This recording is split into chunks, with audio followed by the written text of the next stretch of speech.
जागा वाटपाचं काय होणार, मग त्या संदर्भातली काही बैठक, काही चर्चा, अंतर्गत चर्चा नेमक्या काय? कसं आहे, आम्हाला सगळं तुमच्या सूत्रांकडनंच कळत असतं.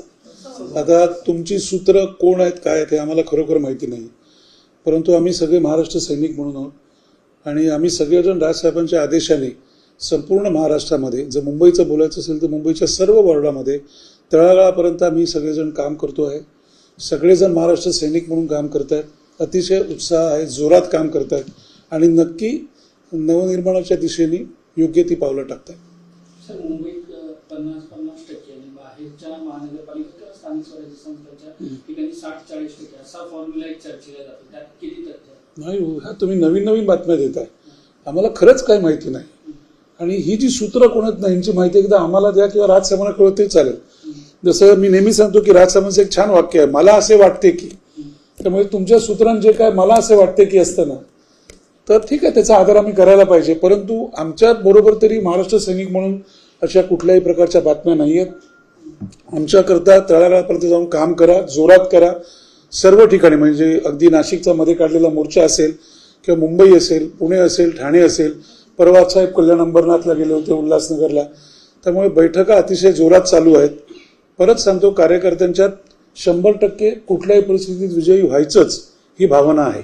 सर, एकीकडे महाविकास आघाडी सॉरी उद्धव ठाकरे हे महाविकास आघाडीतून बाहेर पडू शकतात ही सुद्धा एक चर्चा राजकीय वर्तुळात आहे. जर मनसे आणि उद्धव ठाकरेंची सेना हे जर एकत्र आले तर आपसुकच काँग्रेसला त्याची अडचण होईल असं सुद्धा एक राजकीय वर्तुळात चर्चा आहे. तर त्या बाबतीत काही खलबत झालेली आहे का, अंतर्गत चर्चा केली? खलबत वगैरे कुठलीच माहिती नाही होतो. खलबत सूत्र ही तुम्हीच सगळी कळवताय.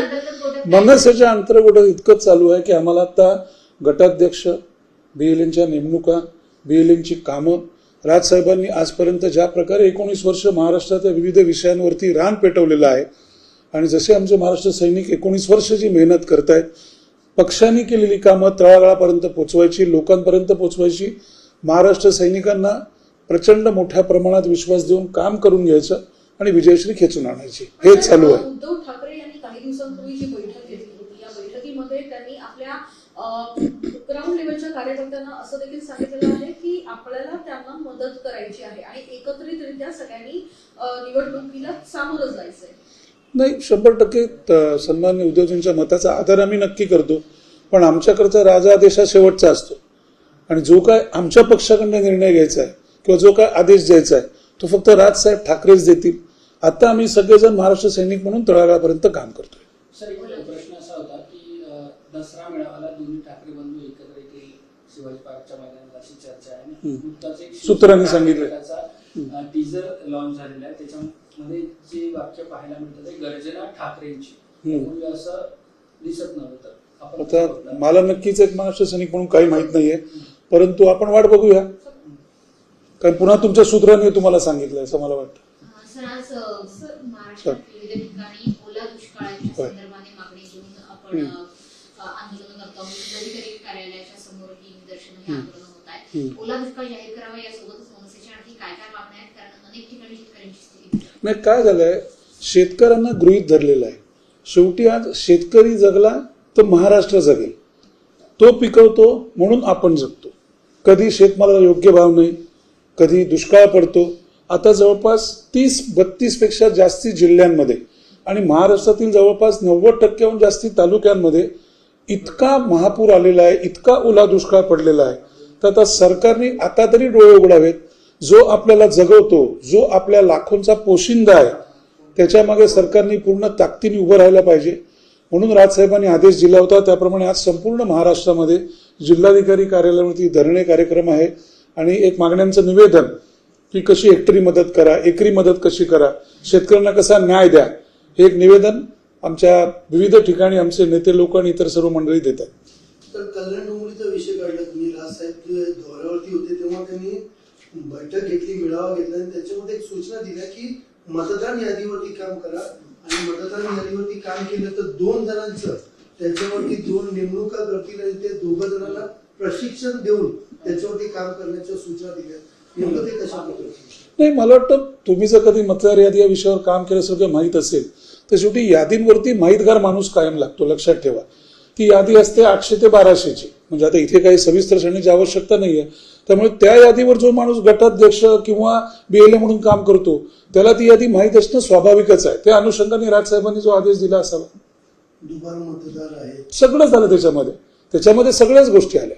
त्याच्यामध्ये नवीन मतदार नोंदणी असते, त्याच्यामध्ये मृत पावलेले मतदार असतात त्यांचं असतं, शिफ्टेड असतात, आणि पुन्हा पक्षाची नवीन मतदार नोंदणी असते. इतर सर्व गोष्टी असतात. मग त्यामध्ये BLA आले, गटाध्यक्ष आले. ती एक पक्षीय रचना आहे, तो एक ढाचा आहे. त्याप्रमाणे सर्व पक्ष काम करत असतात.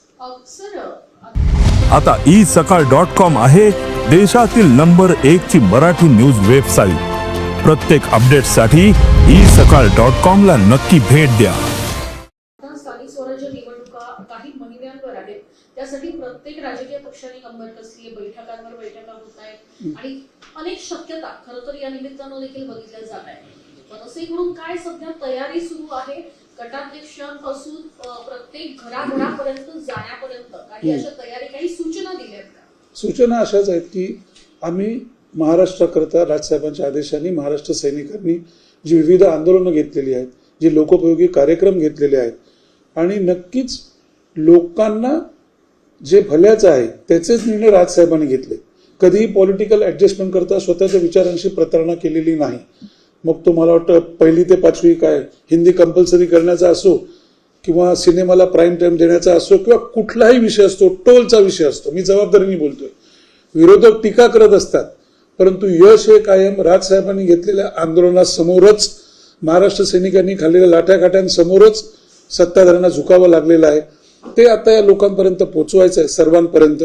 आणि ह्या माध्यमातून की मनसे काय करू शकते, नवनिर्माण म्हणजे काय, त्याचं एक छोटंसं मॉडेल नाशिकमध्ये काही वर्षापूर्वी जेव्हा आमच्याकडे सत्ता होती तेव्हा राजसाहेबांच्या माध्यमातून सर्व महाराष्ट्राला दिसलं होतं. आणि नक्कीच आम्हाला खात्री आहे की ह्या वेळेला जनता ही सत्ताधाऱ्यांच्या ह्या सगळ्या गोष्टींना कंटाळलेली आहे आणि मनसेकडे मोठ्या प्रमाणात मतदार येतील. आणि नक्कीच तुम्हाला सर्व महानगरपालिकांमध्ये, नगरपालिकांमध्ये, सर्व निवडणुकांमध्ये मनसेला मोठं यश मिळालेलं दिसेल. पण त्या दृष्टीनं काही सर्वेक्षण झालंय का? कारण विधानसभा निवडणुकीसाठी देखील एक सर्वेक्षण केलं होतं. ब्लूप्रिंट जी आहे ती देखील त्या संदर्भात वाटप केली होती, प्रत्येक घरापर्यंत पोहोचवण्यासाठी साहेबांनी सांगितलं होतं. मात्र आता मुंबई महानगरपालिका असू दे किंवा नाशिक महानगरपालिका असू दे, प्रामुख्यानं या सगळ्या गोष्टीला घेऊन काही सर्वे झालाय का की कितपत ताकद नाही, आहे? सर्वे झाला की नाही याची मला माहिती नाही, परंतु आमच्या तळागाळातले जे पदाधिकारी आहेत आणि आमची जी पक्षीय रचना आहे त्याच्यामध्ये अगदी गल्ली बोळातले विषय काय आहेत, प्रमुख आंदोलन करता येतील असे विषय कुठले आहेत, सत्ताधाऱ्यांनी कशी मुंबईची, नाशिकची किंवा महाराष्ट्राची माती करून ठेवलेली आहे, हे आमचेच कार्यकर्ते, कारण ते तळागाळात लोकांपर्यंत जाऊन काम करत असतात. म्हणजे ती कोविड पासून तुम्ही कुठलंही बघितलं तरी मनसे ही कायम रस्त्यावरतीच होती. स्वतः राजसाहेब ठाकरे आज तिथे त्यावेळेला मदतीला रस्त्यावरती उतरले होते. त्यामुळे आमच्याकरता सर्वे कदाचित पक्षाकडनं होत असेल, नाही मला याची एक महाराष्ट्र सैनिक म्हणून माहिती नाहीये, परंतु नक्की आमचे जे शाखाध्यक्ष आहेत किंवा आमचे सर्व जी रचना आहे त्या रचनेत आम्हाला सर्वांना नक्की कळतंय की कुठे काय विषय आहेत, कुठे काय प्रॉब्लेम आहेत आणि कशा प्रकारे त्यावर मात करता येईल. देश विदेशातील प्रत्येक घडामोडींचे लाईव्ह अपडेट मिळवण्यासाठी आता साम टीव्हीच्या सर्व सोशल मीडिया प्लॅटफॉर्मला लाईक, फॉलो आणि सबस्क्राईब करा. तसंच सर्व नोटिफिकेशनसाठी बेल आयकॉन प्रेस करायला विसरू नका.